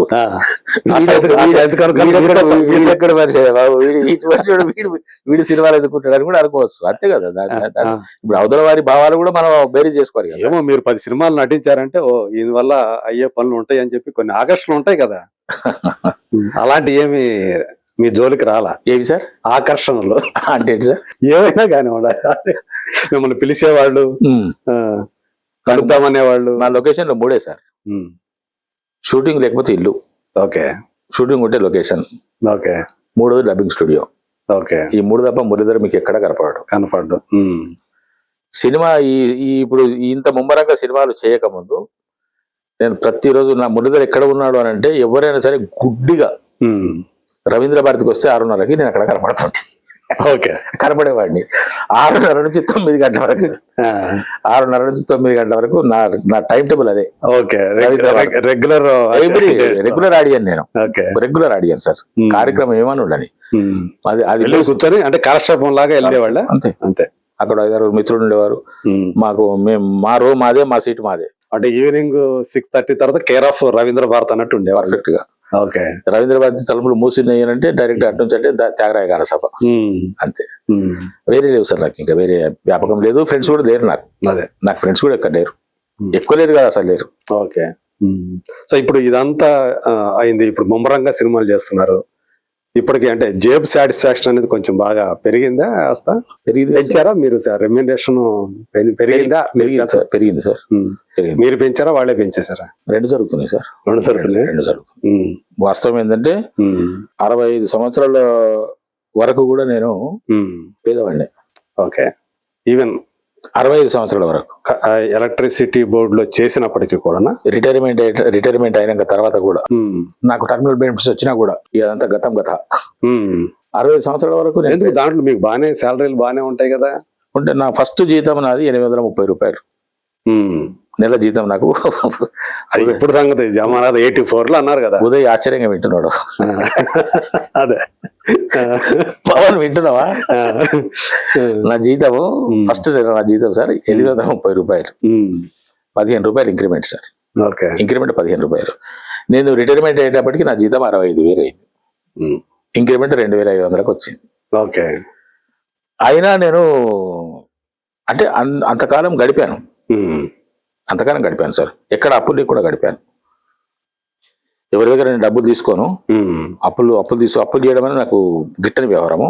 ఇన్ కేసు ఏదైనా ఎమర్జెన్సీయో లేకుంటే ఏదైనా అవసరం పడో తప్పనిసరి పరిస్థితుల్లో అయితే అప్పు చేస్తే నేను చెప్పిన మాటకు 1 గంట ముందని ఇస్తా డబ్బులు. ఓకే. 1 గంట ముందని ఇస్తా కానీ గడువు దాటనివ్వను, అది ఏమైనా సరే, ఎట్లయినా సరే. అటువంటి పద్ధతిలో ఉన్న నేను నాకు 65 సంవత్సరాల వయసు వచ్చేంత వరకు కూడా డబ్బుకు ఇబ్బంది ఇవ్వడు సార్. అవునా? ఇబ్బంది ఇవ్వండి అంటే మాకు కావాల్సిన వాళ్ళ పెళ్లికి చాలా దగ్గర కావాల్సిన వాళ్ళ పెళ్లికి వెళ్తే కూడా వాళ్ళకు కట్నాలు కానుకలు అని చెప్పేసి ఏదో ఇంత చదివిద్దామన్న మెసేజ్ అంటే నా దగ్గర లేవు, నేను ఇవ్వలేను. పైగా వాళ్ళు కోటీశ్వరుడు, మనం ఇచ్చే ఈ చిన్న అమౌంట్ వాళ్ళకు లెక్కకు రాదు, మూటకు రాదు. అంటే ఆమె నన్ను చాలా తీవ్రంగా విమర్శించి ఘాటుగా అన్న మాటలు కూడా ఉన్నాయి. ఆమె బాధ ఆమె, అంతే కదా. అక్కడ మన మామ పాయింట్ ఆఫ్ వ్యూ కూడా అర్థం చేసుకోవాలి. అవును, ఇంత కావాల్సిన వాళ్ళ ఇంటికి వచ్చేసి ఏది ఇవ్వకుండా పట్టుకుపోతాం అంటే ఆడవాళ్ళకి కొంచెం మనసు కొంచెం కష్టంగా అనిపిస్తుంది. మరి పెళ్లి కూడా ఎందుకు, రియాలిటీ మనకు తెలుసు కానీ మరి పెళ్లి కూడా మాత్రం ఎందుకు ఉన్నది ఆమె. ఏమంటాం దానికోసం అని చెప్పేసి నేను వానికి ఇవ్వడం కోసం పెళ్లి ఎందుకు అన్నారా అనేదాకా, పెళ్లికి వెళ్ళడం ఎందుకు, పెళ్లికి వెళ్ళడం ఎందుకు, మనం కట్నం ఇవ్వనప్పుడు అంటే వాళ్ళకి కావాల్సిన దగ్గరలో మా వాళ్ళు అయితే నన్ను అర్థం చేసుకుంటారు. అంటే మీరు అనేది అక్కడ మాకు మన ద్వారా చదివింపులు సార్, కట్టకానుకలు అంటే చదివింపులు కానుక ఒక కవర్ పెట్టిస్తాం కదా సార్. అవును, అదే. లేకుంటే అక్కడ ఎవరు కూర్చుంటారు రాసుకో రిజిస్టర్ పెట్టుకో, అవును, అతనికి ఇవ్వడం జరుగుతుంది. అట్లా ఉన్న పరిస్థితిలో ఇప్పుడు నేను ఇవ్వగలను. అలాంటి పరిస్థితి నుంచి ఇప్పుడు అదే ఇవ్వగలను సార్, ఇవ్వగలను. నేను అందుకే నేను సంపూర్ణమైనటువంటి జీవితాన్ని అనుభవించినటువంటి వ్యక్తిగా నాకు అనిపిస్తుంది సార్. ఏ వయసులో ఏ ముచ్చట జరగాలో నాకు ఆ వయసులో ముచ్చట జరిగిందని అనుకుంటాను. రైట్. నేను ఉద్యోగం చేశాను సార్, డిగ్రీ చేశాను, చదువుకున్నాను, వ్యాపారం చేశాను, ఉద్యోగం చేశాను. అదృష్టవశాత్తు ఇప్పుడు సినిమాలోకి వచ్చాను నటుడిగా. నాకు పెళ్లిళ్ళైన కొడుకులు ఉన్నారు, కోడళ్ళు ఉన్నారు. 51 వయసులో నేను తాతయ్యనయ్యాను. మరి ఇంకేం కోరుకోవాలి సార్ నేను దేవుడిని. అదే తాతయ్య అయిన తర్వాత ఇంత జీవితం గడిపారు, మళ్ళీ నటుడయ్యారు, ఆ తర్వాత సినిమా నటుడయ్యారు, మంచి పేరు తెచ్చుకుంటున్నారు. ఇప్పుడు ఇంకా మీకు కెరీర్ ఉంది. ఇంకా ఒక్కటి నా దగ్గర ఉన్న లోపం కూడా చెప్తాను సార్ నేను, అంటే దీని ముఖంగా చెప్పాలి కాబట్టి చెప్పండి. ఈ పెద్ద సినిమాలు అయితే ఓకే, ఈ చిన్న సినిమాల వాళ్ళు కొంచెము షార్ట్ రైడ్ అని పిలుస్తారు సార్. అది చెప్పాలి, దీని ద్వారా కొంతమంది తెలుసుకుంటారేమని చెప్పేసి షార్ట్ రైడ్ అని పిలుస్తారు. 1/2 గంట 20 నిమిషాలు నిలబెడతారు అక్కడ. అలా క్లారిటీ ఉండదా, లేకపోతే అప్పుడు మేము పోయినాక డిజైన్ చేసుకుంటారా, ప్లానింగ్ ఉండదా? నేను కానీ నాలాంటి వయసు ఉన్న వాళ్ళు ఇంకెవరైనా కానీ లేకపోతే లేడీస్ కానీ అంతసేపు నిలబడలేరు కదా సార్. ఆ మాట చెప్తే వాళ్ళకు నచ్చదు. అంటే ఐడియల్ గా నిలబెట్టేస్తారు, అలా నిలబెట్టి వాళ్ళు ఏదో సర్దుకుంటుంటారు. బ్యాక్గ్రౌండ్ షార్ట్ రెడీ అని పిలిచిన తర్వాత ఇది బ్యాక్గ్రౌండ్ అది ఇది అని చెప్పేసి పెద్ద సినిమాలు ఇది ఉండదు. వాళ్ళు అంతా రెడీ చేసుకున్న తర్వాత రెడీ చేసుకుని సీన్ మొత్తం చెప్పిన తర్వాత మనకు అంతా అయిన తర్వాత అందుకే 1 మినిట్ అయిపోతుంది. అదే, సో ఆ ఇబ్బంది ఉంది. అదొకటి. అంటే నాకు కొంచెం ఈ నీ పేరు ఉన్నది కాబట్టి అదే పెద్దవాళ్ళని కన్సల్ట్ చేయాలి కదా, ఆ విషయం చెయ్యాలి. రెండోది వాళ్ళు కూడా కరెక్ట్ గా ప్లాన్ చేసుకుని పిలవాలన్నది నా అభిప్రాయం. అదొకటి సజెషన్, చిన్న ఆలోచన నాది. మంచి ఆలోచన, అదే మంచిదే. ఇది చూసిన వాళ్ళు ఒక ఇది ఇబ్బంది ఉంటది అని తెలియాలి కదా వాళ్ళకి. బిఫోర్ గోయింగ్ టు షూట్ ఒక షాట్ మనం పెట్టుకున్నాము, ఒక షూట్ చేస్తున్నాం అనుకున్నప్పుడే మొత్తం బ్యాక్గ్రౌండ్ అట్మాస్ఫియర్ మొత్తం సెట్ చేసి పెట్టుకోవాలి. అదే, అట్లా లేకుంటే మీకు మాయాబజారు, లవకుశ, కృష్ణ అర్జునయుతం ఇవన్నీ ఎందుకు ఎంత ప్లానింగ్ తో ఈవెన్ ఒక్కొక్క చిన్న ఒక్క అతను తల తిప్పి చూశాడు అనే దాన్ని కూడా పాయింట్ చేసుకోండి. మరి అట్లా ఉండడం వల్ల షార్ట్ తొందరగా అయిపోతుంది. షూటింగ్ పెద్ద పని కాదు సార్, క్లాసిక్స్ అయ్యాయి. ప్రీ ప్రొడక్షన్ వరకే ఎక్కువ. అవును, దానికి ఎక్కువ టైం తీసుకుంటే దీన్ని తక్కువ చేసేయచ్చు. తక్కువ ఖర్చు కూడా అవుతుంది కదా, తక్కువ ఖర్చు, షూటింగ్ డేస్ తక్కువ అయితే ఎక్స్పెండిచర్ తక్కువ అవుతుంది. Thank you so much Muralidhar Goud గారు, చాలా వివరంగా మనం మాట్లాడుకున్నాం. ఇదివరకు ఇంటర్వ్యూలతో పోల్చుకుంటే ఈ ఇంటర్వ్యూలు మరి కొన్ని కొత్త విషయాలు గురించి నేను కూడా తెలుసుకున్నాను. Thank you sir. ఎనీహౌ ఇలాగే మీ కెరీర్ ముందుకు సాగుతూ, అంటే కాకపోతే మీరు అన్న కోరిక ఏదైతే ఉందో, అంటే వైవిధ్య భరితమైనటువంటి పాత్ర వస్తే నమ్మకం కూడా లేదు సార్ నాకు. ఎందుకంటే ఇప్పటి రోజుల్లో ఇప్పుడు ఎక్కడో ఒక బాహుబలి తయారైంది అనుకుందాం, ఒక రామాయణం తయారైంది అనుకుందాం, లేకుంటే ఒక పెద్ద సినిమా తయారైంది, దాంట్లో మనం ఆనము ఫస్ట్ ఆఫ్ ఆల్. అంటే మనం కూడా అనుకోవాలి కదా, అదేలే. అవి ఎక్కడికి పోతాయి, మిగతా అన్ని సినిమాలు అట్లా రావట్లేదు కదా సార్. డిఫరెంట్ క్యారెక్టర్స్ తో ఎన్ని సినిమాలు వస్తున్నాయి సార్ అనకూడదు కానీ మనము. అదేలే, డిఫరెంట్ క్యారెక్టర్స్ అనేవి ఎన్ని వస్తున్నాయి. దాంట్లో దాని కాంపిటీషన్ ఎంతో మంది ఉంటారు కదా సార్. నాకన్నా ముందున్న పెద్దలు చాలా మంది ఉన్నారు. నేనే ఎందుకు రావాలి వాళ్ళకి, నా అదృష్టం ఉంటే తప్ప. అదే కదా, కాబట్టి అటువంటి అదృష్టం, ఆ చిన్న అదృష్టం వస్తుందని చేద్దాం, అంతే. రాకపోయినా సంతోషమే. అలాగే, థ్యాంక్ యూ సో మచ్ ఇంతసేపు మాతో స్పెండ్ చేసినందుకు. సో తెలుగు ప్రభ తరపున మాత్రం మేమైతే ఆశిస్తున్నాం మీరు ఇలాగే అనేక సినిమాలు చేసి మమ్మల్ని అలరించాలి, మొత్తానికి నటుడిగా మమ్మల్ని అలరించాలని కోరుకుంటూ, ప్రేక్షకాభిమానాన్ని మరింత పెంచుకోవాలని కోరుకుంటూ థ్యాంక్ యూ సో మచ్ అండి. నమస్కారం.